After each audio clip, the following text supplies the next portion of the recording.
અમારી માટી કેર કાઢવા આવી તું તે હલર હસ કરવા માંડે દાડા થઈ ગયા છે આજ આવું કાલે આવું કરીને તો હમણે હલર લે તો ફટાફટ એ સાલ હાથે તું તાવા દે અમારા દાડી આવી રા માટી કાઢવા અને આજ દાદી ના વિશે તારી ઘણી વાત એ વગડી રહ્યો પકડી રો ઈ કોમ પકડી ગયો હે તે હસ કરે તેર કી પડી પડી પહેલા ની ભારી માટી કાઢવા ગેલે તે તા પાર તૂટી ગયો પર યો માર માંડવી કાઢવાની હમણે તો હલર આવા દે એ યો રિપેરિંગ કરવાનું માંડવી આ નખાય એમ છે કાન કાઈ માંડવી આ નખાય હા તો એતરા દાડા બીજાના ભાર છલાડવા ગયા એ આ તૂટી ગઈ રિપેરિંગ નહીં કરા ગઈ આ હાલર વાળો કાના સેટી હશે કોનું છે હાલર હલર મારો તારું કાં છે તો તું ભાડે લાવી રહ્યો એ નવું લે દઉં ત્યાં ભાડે તે વેસાતું લઈ લેતું હું નવું ડાયરેક્ટ લીધું એક કામ કર મને હાલ દે ને હું તને આલના ને તો હજુ મેં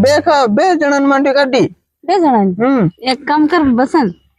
હું લઈ જાતો હાલ તું પૈસા